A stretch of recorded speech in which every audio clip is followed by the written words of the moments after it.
दीजिए और लाइक का बटन दबा दीजिए।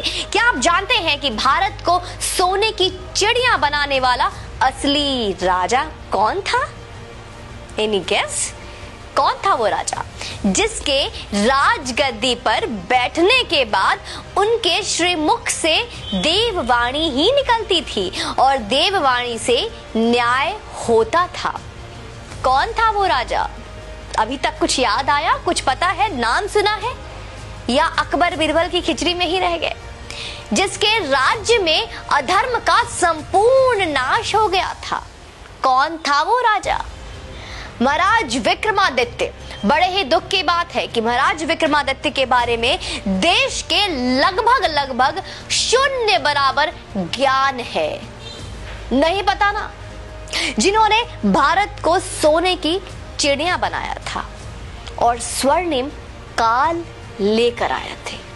दोस्तों, उज्जैन के राजा थे गंधर्व सेन, जिनके 3 संतानें थी। नाम नहीं पता होगा।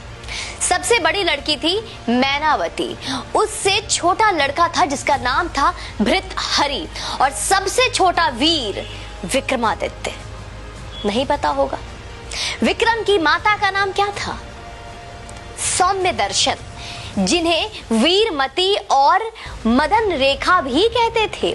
बहन मैनावती की शादी थारा नगरी के राजा पदम सेन के साथ कर दी, जिनके एक लड़का हुआ जिनका नाम था गोपी चंद। आगे चलकर गोपी चंद ने श्री ज्वालेंद्र नाथ जी से योग दीक्षा ले ली और तपस्या करने जंगलों में चले गए। फिर मैनावती ने भी श्री गुरु गोरक्षनाथ जी से योग दीक्षा ली थी। अब कुछ सिमिलर आ रहा होगा। आइए, इतनी जल्दीबाजी क्या है, ध्यान से सुनते जाइए। शेयर का बटन दबा दीजिएगा।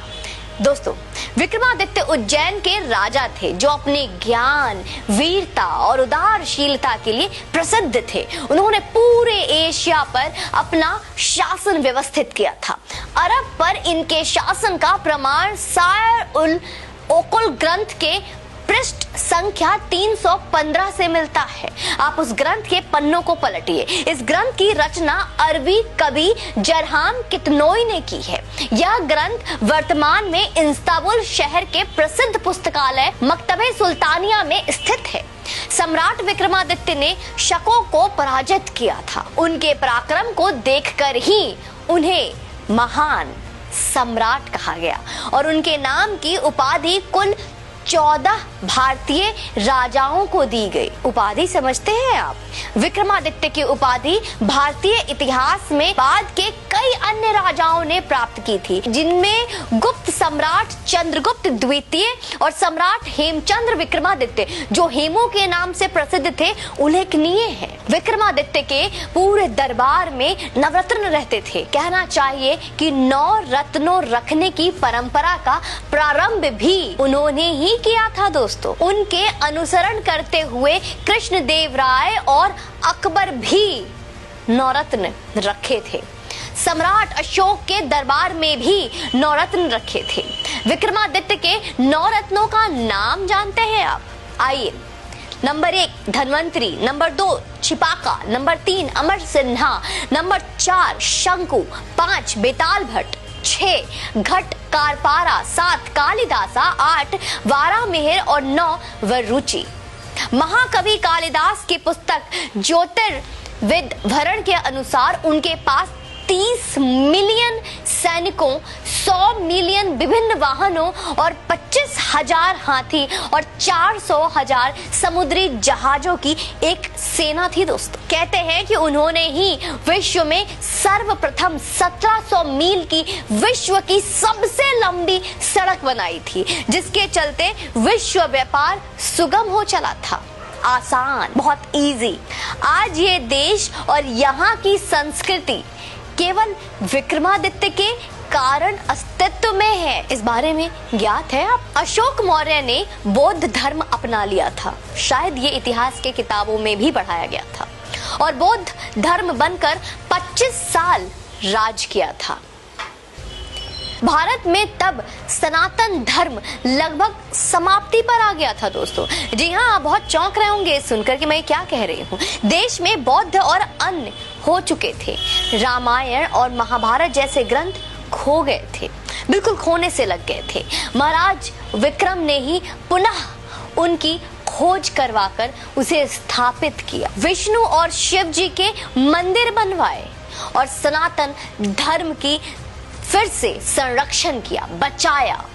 विक्रमादित्य के 9 रत्नों में से एक कालिदास ने अभिज्ञान शाकुंतलम लिखा। अभिज्ञान शाकुंतलम का नाम शायद कुछ सनातनियों ने पहले भी सुन रखा होगा, जिसमें भारत का इतिहास है। अन्यथा भारत का इतिहास कहा क्या मित्रों?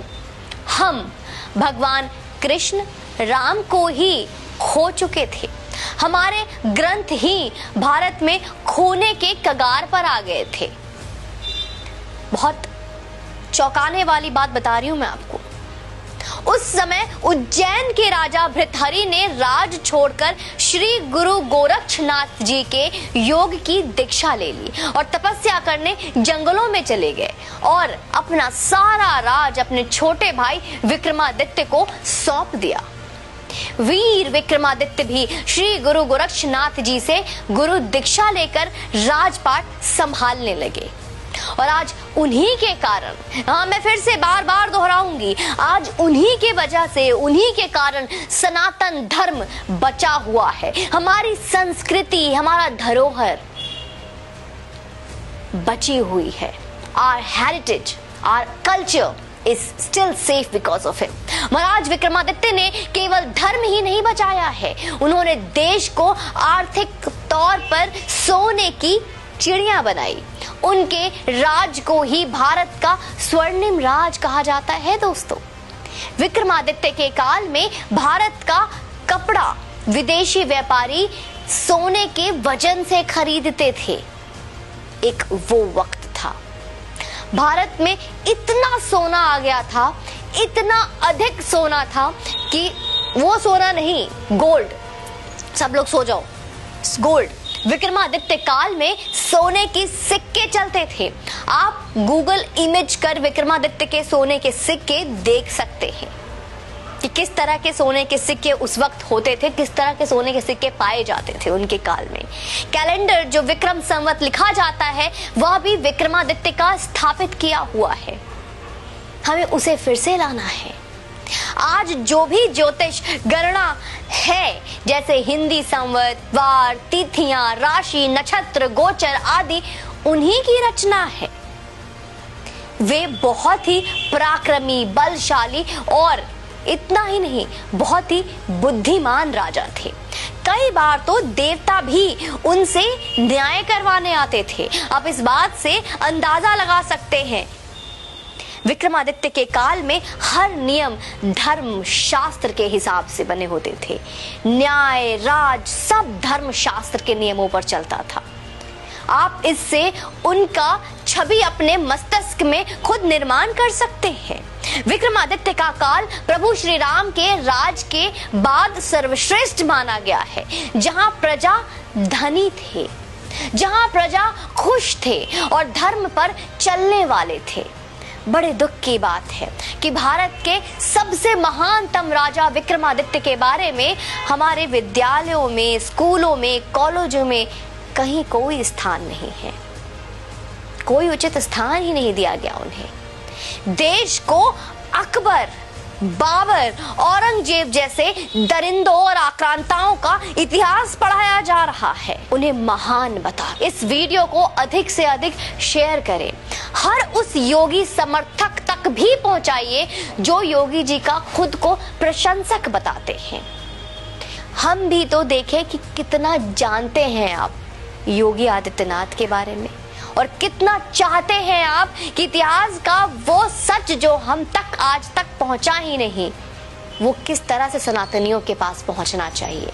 उसकी कोशिश, उसका प्रयास अब आपको करना पड़ेगा। मैं, हमारी पूरी टीम कोशिश करती है ऐसे कई सच को उजागर करने की जिनके बारे में आपने ना पढ़ा ना आपको बताया गया, जिन्हें हमेशा गुप्त और अंधेरे में गुम करने का प्रयास किया गया। आपसे निवेदन करूंगी कि आप इस वीडियो को शेयर अवश्य करें, लोगों तक अवश्य इस वीडियो को पहुंचाएं और अपने क्षमता, अपने योग्य के अनुसार अपने प्रसन्नता के अनुसार जितना भी आप समर्थन हमें करेंगे, हमारी टीम की मनोबल और दोगुनी होगी और अच्छा काम करेंगे। आप चैनल पे यूं ही बने रहें और अपना समर्थन देते रहें।